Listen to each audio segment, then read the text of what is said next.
Hi everyone, so you've just got your assessments back and I hope you've had a chance to look over them over the last week. And I wanted to give you some general feedback sort of directed across the board so that you know or have some tips on how to develop your writing for the next assessment piece. So what I want to look at today is the academic essay. So just give you a brief outline of how I'm going to approach this mini lecture. I want to think firstly about academic essays. What is required? Secondly, I want to address the process of essay writing, then the idea of researching and using critical material. Fourth will be developing an argument, then organising and writing the essay, always a tricky bit, editing and proofreading, and then finally we'll think about scholarly presentation. Okay? So, sorry, just working off my notes here. So let's think about what an essay has to do. Now, firstly, an essay has to take a position on a topic. So a lot of you might have seen in my feedback that I've asked you to clearly state your thesis. Now, what that means, particularly with the essays that we've been writing, is you've been given really, really broad topics, very broad. And what you need to do is really focus your attention so that you know that you're arguing for a particular thing.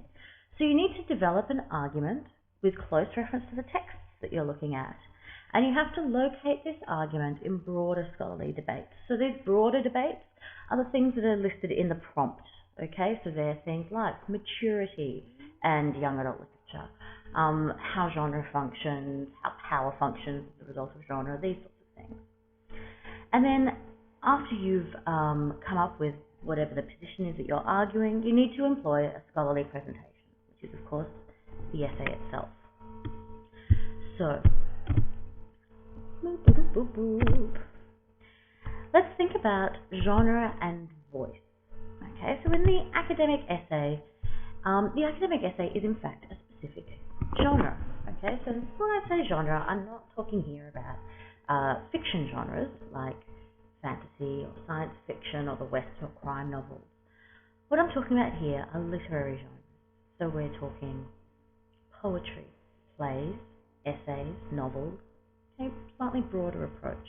Now, if you'd like a little bit more information on a more wide-ranging approach to understanding genre, then I really, really strongly recommend John Frow's book. So it's F-R-O-W is his last name.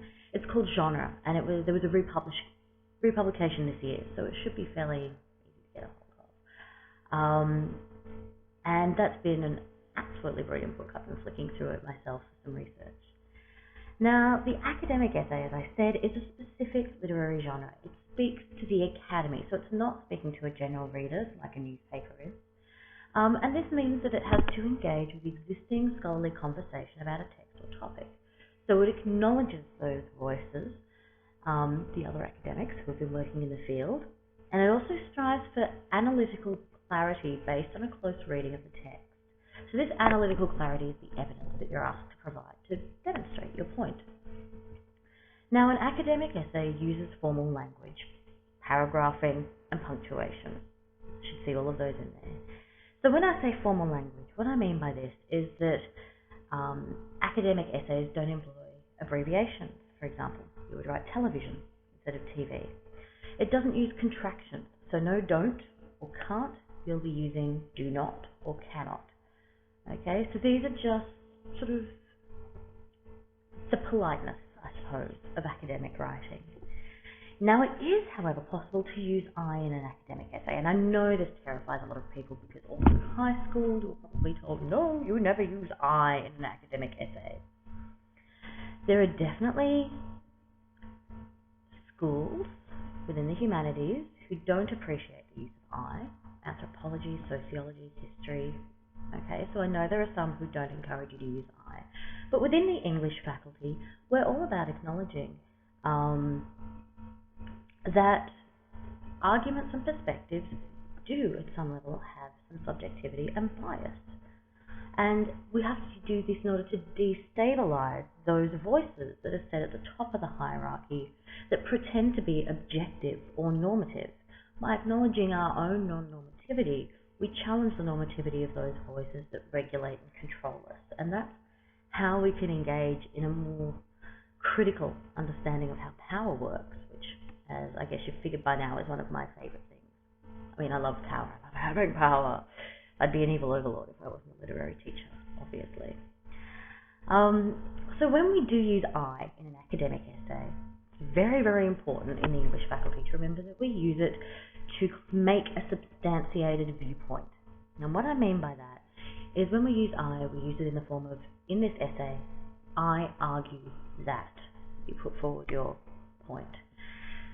So this is not unsubstantiated. It's not I believe, it's not I think, it's not in my opinion. Those things are great for over a glass of wine, but they're no good within an academic essay. Okay, so we need you to argue and to provide evidence to support your argument. And of course that evidence comes from the text that you're engaging with. So that's how we make it a substantiated subjective viewpoint.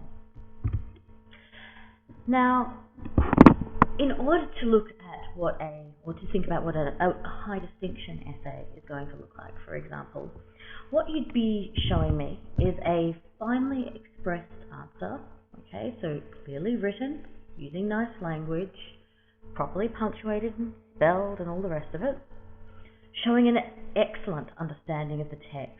So not just a surface understanding or a reading of the surface ideologies, but a consideration of those ideologies that lie beneath, and how the symbols in the text can be abstracted to talk about things that are not explicitly spoken about in the text, for example. And there'd also be the critical and interpretive issues and debates that are raised by the questions that you'd address in the essay, together with a sophisticated grasp of methodology, original independent thinking, so challenging the ideas of other thinkers that you've come up against, or putting forward your own ideas, and a rigorous argument accurately supported with evidence drawn from the text. Now, there's a broad range of original and personal insights in the work of an author of an HD piece. They're not just replicating the words of Foucault or Marx or whoever they've turned to. They're looking at those ideas and saying, that's really, really interesting. And what if we do this with them? Or that's really, really interesting, but I think it's wrong on this account. It's okay to challenge the greats. That's what we expect from you once you're heading into a master's. Now, the presentation of this sort of essay has to be the highest standard. So there's got to be argumentative coherence. It has to progress logically. The spelling has to be correct. The referencing has to be correct. Grammar has to be correct. Punctuation. Punctuation. It all has to be correct. So that's what you're looking at when you're looking at a very high distinction. Okay? Now, in terms of the process of writing, and the reason I give the example for the very high distinction is because I presume that's what you're all aiming for. I always presume that my students are always aiming for an HD. So I think that's what we should direct ourselves towards. Now, when it comes to the process of writing, what we really need is to acknowledge the fact that academic writing is difficult. It takes a lot of thought and time and practice to get it right. So please don't be put off if you feel like you put in a lot of hours to your work and you still weren't happy with your overall result. I've put in years and years and years of work into a lot of my stuff. It takes time to get it right. It takes practice, okay? It's just like being an elite runner, except you spend more time eating cake and sitting in front of a computer. So it's really, really important to build up a bit of resilience to this. So how do we start with that? Well, the first thing to do is to keep your writing skills well oiled. If that means doing creative writing on the side, if that means doing a bit of stream of consciousness writing, keeping a journal, just make sure that you've got pen and paper going, and you'll find that, like doing warm-ups before playing a piano or going for a jog, this will help keep your brain, and particularly the wordy putting things together part of your brain, really well oiled. Always start your essays ahead of time, okay? That gives you plenty of time. Life intervenes, which life often intervenes, and it also allows you to make sure that you can go back and proofread your work. Now, in terms of the process of writing, getting started, you need to make sure that you understand the topic, brainstorm ideas, reread the primary text that you're writing about, and just decide on a provisional approach to the prompt. Okay, think about how it is that you want to formulate your thesis. Now it's at that point that you then start to research what other people have said, looking at these other critical writers. The second thing to do is to start planning your writing. So writing your thesis statement is really important. This is the bit that will help you to really direct your research more particularly. Write topic sentences for each paragraph. Now the topic sentences, or you might have seen me refer to them as signposting, those topic sentences direct your reader as to what it is that you'll be arguing in order to prove your thesis. So for example, if your thesis is that the sky is always at its best when it's blue, your points in support might be A grey sky indicates that poor weather is on the way, and this is why a blue sky is good. B, a red sky is indicative of high levels of pollution, and this signifies bad environmental management, and this is why a blue sky is good. And C, a blue sky demonstrates that whatever the science is, the blue sky being blue, I don't know, I don't science. And so that would be your 3 points, okay, your 3 topic sentences that demonstrate your argument. Now after that, start writing. Just put words on a page. But don't forget to rest. Okay, I tend to find it really useful to use a Pomodoro method for writing. Now Pomodoro, for those who aren't familiar, is the Italian word for tomato. It comes from the idea of a little tomato timer that you'd use in the kitchen. And so the Pomodoro method involves writing for 20 minutes, not doing anything else, just concentrating on your writing, and then taking a 5-minute break. Make a cup of tea, go to the toilet, check Facebook. Then write for another 20 minutes, then take a 5-minute break. I know that's not always feasible, particularly when you've got munchkins running around, and they've got to be made ready for bed and that sort of thing. But if you can do a session of Pomodoros, and there's usually 4 in a session, so 20 minutes, 5 minutes, 20 minutes, 5 minutes, another 20 minutes and 5 minutes, and then another 20 minutes, and then an hour at least away from the work. I really find that 20 minutes allows me to concentrate very intensely, but the 5 minutes away also gives me time to, you know, put the laundry on or hang it out, or to make sure that I've got the kettle going, that sort of thing. So do factor in rest time to your academic writing. Now the third thing that you need to do once you've started planning your writing is to review and edit your work. Does your writing make sense? Is your argument clear? Are your citations and referencings correct?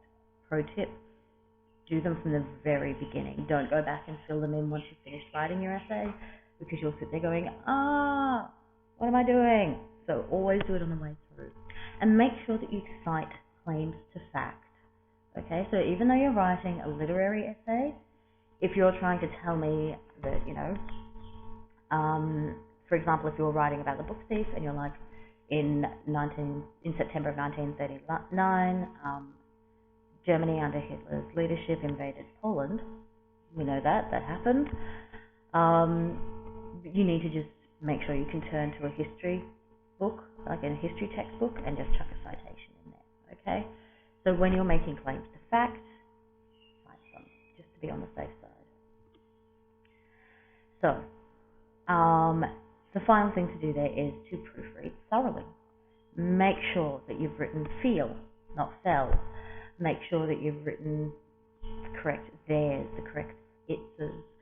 A lot of the time spell check won't necessarily pick up on incorrect words because you'll have spelt them properly for their use in another form. The fourth thing to do, of course, is to submit your essay on time. If you do need an extension, please just shoot me an email. I'm quite happy to give them.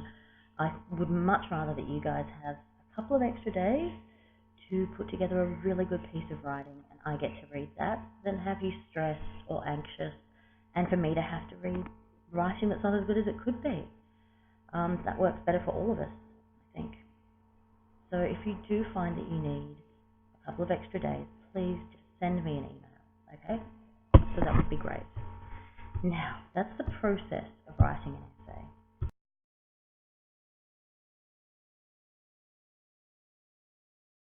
The next thing that we need to think about is really understanding the topic, okay? So these are the prompts that you're responding to. So you need to analyze what's been asked, look for key terms, and for instruction markers. Now, the ones that you've got in this one are fairly broad. They don't actually give you a huge amount of direction. So what you need to do is ask yourself some critical questions about each element of the topic and think about the things that we have spoken about in the course. So the idea of readership and how people who read, readers who engage with young adult literature are positioned. The question of genre, how young adult literature fits into literary genres, or fiction genres, sorry. So is it always a collaborative experience? Is young adult literature a genre practice in and of its own right? Okay, so think about these sorts of questions and use them to help shape your thesis.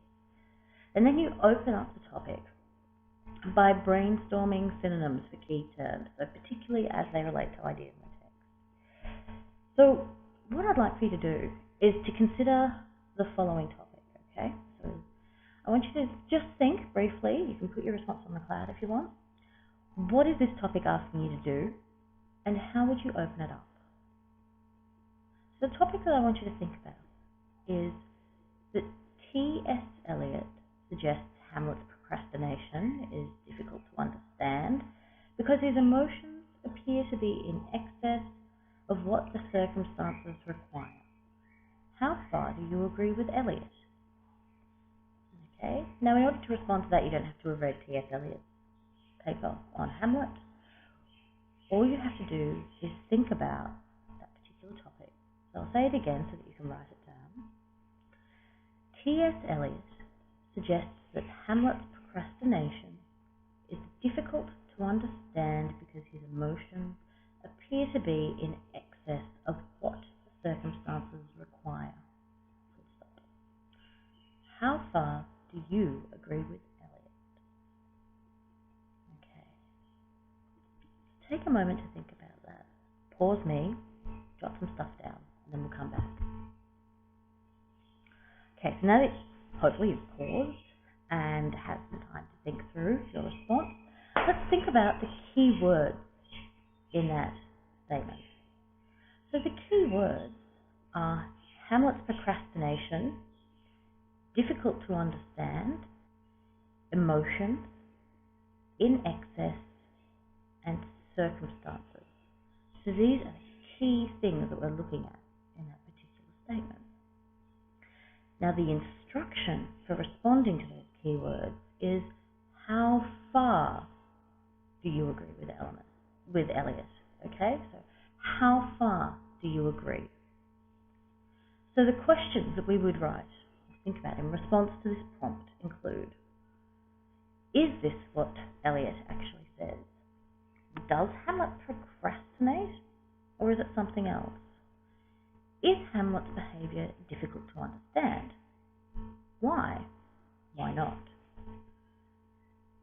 Does he act or not act from emotion, or is it intellect? Is it morality? Is it cowardice? Where exactly does he act or not act? What, if anything, is excessive about Hamlet's behaviour? What are his current circumstances, and what effects do or should these have on his behaviour? And is the problem Hamlet the characters, or is it a problem with Hamlet the play? The next thing to think about is synonyms. So T.S. Eliot suggests that Hamlet, now procrastination is the word that we've got there. So think about synonyms for procrastination: delay, failure to act, waiting, provocation, inability, passivity, considering too precisely on an event, or hesitation. The next word that's probably going to be useful is this idea of difficult to understand. So words that we might think about there: incomprehensible, impenetrable, illogical, irrational, opaque, improbable, inscrutable. Okay, these are some synonyms that we can draw on. Now, in terms of the word for emotions, I think that's another one that's interesting to look at. So feelings, senses, reactions, responses, behavior, and ideas. These are all synonyms for the idea of emotions. When we're thinking about excess, it's about describing a way beyond. So it's unbalanced, it's unreasonable, it's extreme. Perhaps we use the term hysterical, but that has a lot of connotations attached to it. It's disproportionate. And then circumstances. What are circumstances? Well, they're events, they're actions. It's the narrative, the plot, the happenings, the history. So it's useful to think about other ways of framing these ideas. Now, in terms of researching and using critical materials, here's some pointers.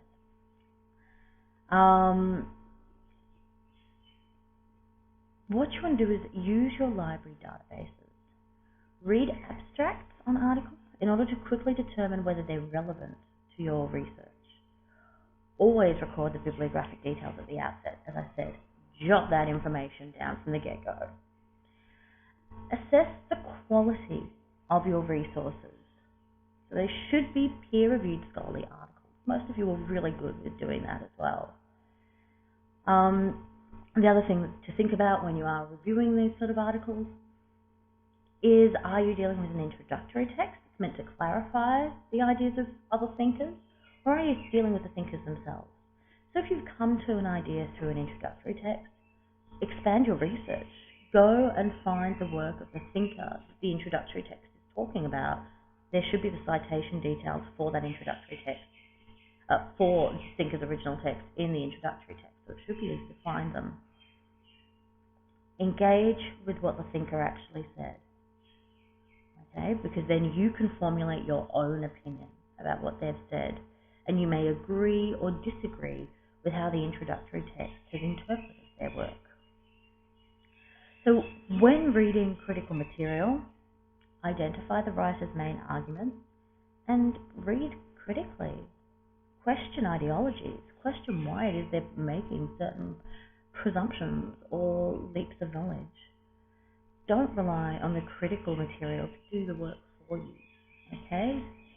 You have to be asking these questions. In terms of developing your thesis, essay claim, you need to consider, what do you think about the topic and what do you want to say about it? Where is the evidence for your position and does it actually support you?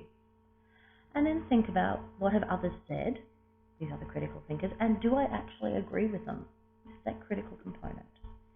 So write out your claim in 1 or 2 complete sentences. Okay? It's like doing it for Twitter.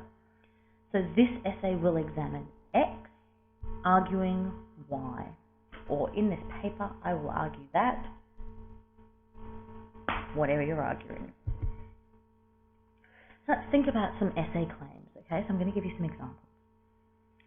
So the essay topic that we're going to respond to, the prompt, is Jane Eyre describes a rite of passage for women. Discuss. That's the prompt.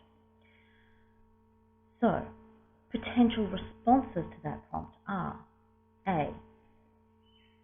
Jane Eyre left Rochester when she discovered his marriage to Bertha. B. Some scholars argue that Jane Eyre began a new genre of feminine testimonial writing. C. I am interested in the status of women in Jane Eyre. D. I will argue that Jane Eyre depicts multiple rites of passage for women. E. Jane Eyre depicts multiple rites of passage for women, but not all of them are positive. As this essay will demonstrate, for Jane herself, the transition to adulthood is a journey of liberation, while for Bertha the transition will end in imprisonment and madness. So, which of these are successful? Think about which one is actually responding to the prompt. Jane Eyre describes a rite of passage Does Jane Eyre left Rochester when she discovered his marriage to Bertha do that? No. All it does is tell us something about the text. What about some scholars argue that Jane Eyre began a new genre of feminine testimonial writing? No, that's not responding to the prompt at all. It says nothing about rites of passage for women. So it's not actually responding in an appropriate way, although it might be interesting to weave into the discussion later on. I am interested in the status of women in Jane Eyre. Well, that's nice, but once again, Jane Eyre is about, the prompt suggests that Jane Eyre is about a rite of passage for women, not the status of women. So, cool, but not relevant. I will argue that Jane Eyre depicts multiple rites of passage for women. Okay, good. We've got a great start there. What are those multiple rites of passage? Tell me. Set them out. And then finally, Jane Eyre depicts multiple rites of passage for women, but not all of them are positive. As this essay will demonstrate, for Jane herself, the transition to adulthood is a journey of liberation, while for Bertha the transition will end in imprisonment and madness. Oh, yes, nice. Now I know what I'm looking for. That's both stated very clearly what the thesis is, that not all of these rites of passage are positive, and it's shown me very briefly that this is one positive rite of passage, but this is a negative rite of passage. Excellent. Now I know what I'm looking for in the assessment piece. Okay, so really think about what it is that you want to claim when you're writing your essay. So structure. In terms of an essay structure, this one's always useful, and you'll find it'll really help you.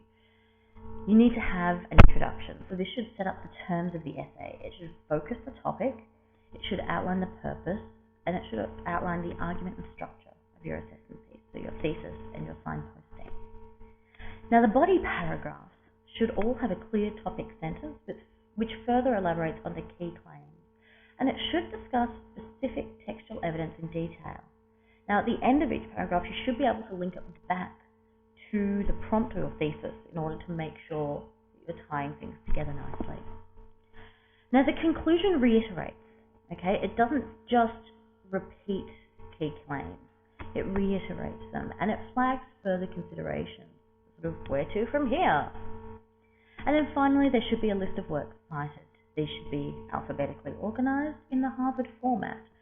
There's links through Deakin, and I would have put it on a lot of your essays, and if you do, I'll put a link in the stuff below to show you where the Harvard formatting guidelines are on the Deakin Library website, so use those. So what does an effective introduction have to do? In this case, what we want to do is consider an essay topic, and then consider the following short introduction.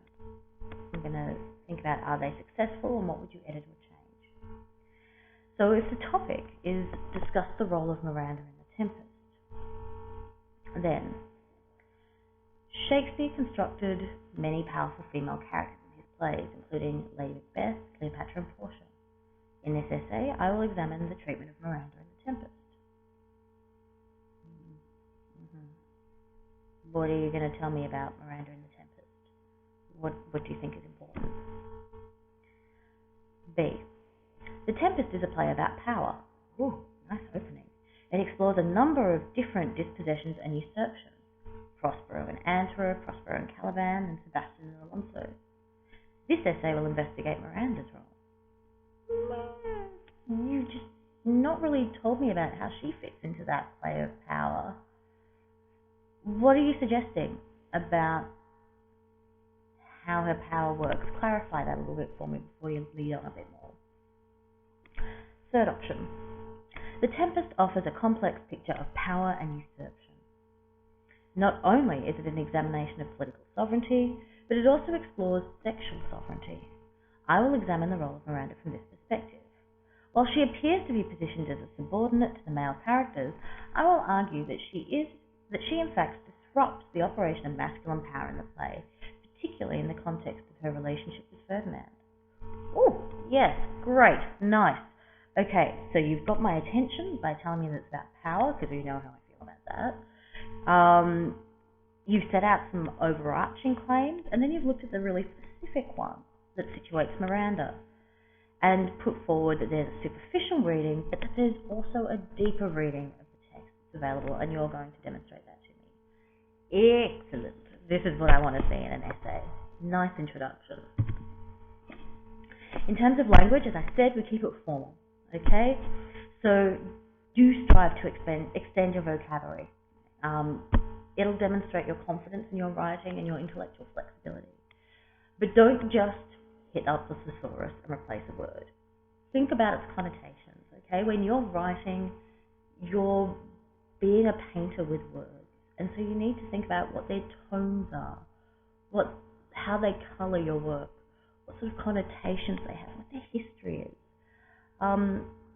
Sometimes it's worth thinking about a word's etymology, about its history, about where it came from, about what languages it was derived from, what other meanings it might have. That might help to colour your particular use of a word. So the point I want to get across here is you don't have to use high-sounding academic words that you're not overly familiar with, or just choose synonyms from a dictionary. Okay?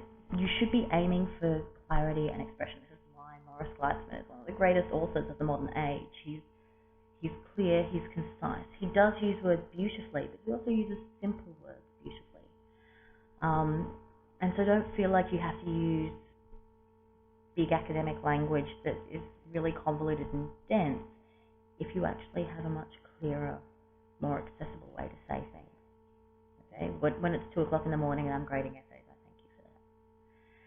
So avoid using too many modal qualifiers as well. Those are might, could be, maybe. Okay? It might be argued that, it can be argued that, one might say, don't soften your argument, own it. Okay? These are ways of weakening your claim, and you should never be weakening your claim. Own it. If you have great ideas, put them out there, tell me why they're great. Be really bold and fierce in your arguments. That's what we really want to see. So in terms of addressing some common errors in academic writing, and I see these across the board, you don't have to describe what happens in great detail. Okay, you can assume that I know the text. I know that in this particular course there's a lot of text, and there's quite a few of them that I haven't had a chance to read yet, because, I'm teaching 8 other subjects this semester, and you guys are teaching tons of stuff, studying tons of stuff. Like, we know how difficult it is to work our way through all of the books ever written. One day. Anyway, but you still don't have to go into great detail. A very brief summary in the opening couple of paragraphs, and you don't really need much more from there. You can assume that I'm familiar with the text, and if I'm not, I will make myself familiar with the text. There are ways for me to do that. I'm a big girl. Don't confuse the actual historical person of the author with the narration or the narrational voice, or the attitude of the text. Most of you were really good on that account, so that was brilliant. Don't assume that the critics who are talking about text are necessarily right about it. Don't let them dominate your ideas. They can be really bossy. Critically engage with them. You might agree with them, and you might say, yeah, this is perfectly legit reading. But don't be shy to put forward your own ideas. That's the thing that I'm really interested in. Now, don't just throw in quotations, okay, from either primary or secondary resources and hope that they speak for themselves. You might have seen perhaps my correction of floating quotes. They just sort of sit there like a pretty word picture. I can usually see the point that you're trying to get across, because I'm not an idiot. But I need to make sure that you know the link that you're making between your argument and that quote. You need to explain how and why that quote is relevant. Now, sometimes that might mean that instead of putting in a 3-line quote, you only actually need 1 or 2 words from that quote to work into your own argument. Manipulate quotes like that. It's okay. You can use them. That's what they're there for. And finally, don't attribute intention to the author. So you can't second guess what the author intended. Most of you are actually really good on that. This is one I normally just have to throw at my first and second years. There are many, many factors that influence the ways in which texts are interpreted and that meaning is produced. historical and cultural context, ideology, reader response, so on and so forth. So it's best not to sit there and say Lewis Carroll intended to. Okay? We don't know what Lewis Carroll intended at the best of times. That brings us on to editing and proofreading. I swear to God, we're nearly there. I know this is a long one. I'm really sorry. So editing and proofreading. As I said, you need to give yourself a break between writing your first draft and editing. Just give your mind some time to rest. A day or two at least. You can ask someone who doesn't know the text to read the essay, okay? Don't be scared to ask for help. Most people are really, really happy to sit down and have a read through 2,000 words. And don't presume that people won't want to be interested in your work. This is a really tough one for us academics. I know that we can get very protective of our writing and very nervous about letting other people see it. But people genuinely want to help. And sometimes the best thing about asking for help is showing gratitude afterwards. You know, with a cup of tea or a slice of cake or a hug. It's really, really nice to get feedback from somebody who's not wrapped up in the essay like you are. You could also ask someone who actually does know the text to read the essay and see what they think about it. You need to ask yourself, does what I'm arguing make sense?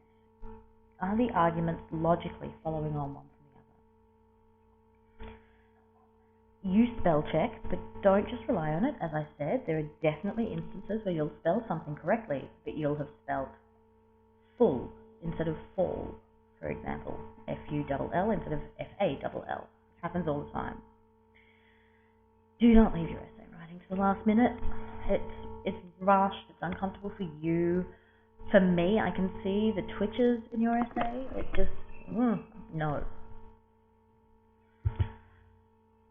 Finally, there's a thing of scholarly presentation. So as I said, we use Harvard, the Harvard method, and there should be in-text citations throughout your essay for reference to both primary and secondary sources. If you're using footnotes, they should only be used discursively. So by that I mean, if there's a point that you kind of want to expand on, or you want to refer me to some other reading to think about it, C for example, then you can use footnotes. But you should be using in-text citations throughout your academic writing. Now, finally, I told you we're nearly there. The checklist.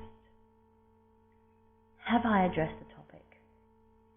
Have I written a clear statement of my purpose or claim? Have I discussed the primary text in detail? Give me evidence. Have I provided adequate evidence to support my argument? Have I cited all primary and secondary references properly? Is there a full list of the works cited included in my text? Have I proofread carefully? And have I checked that my essay is uploaded successfully? Okay, once you've done these things, you'll find that it'll be a hell of a lot easier.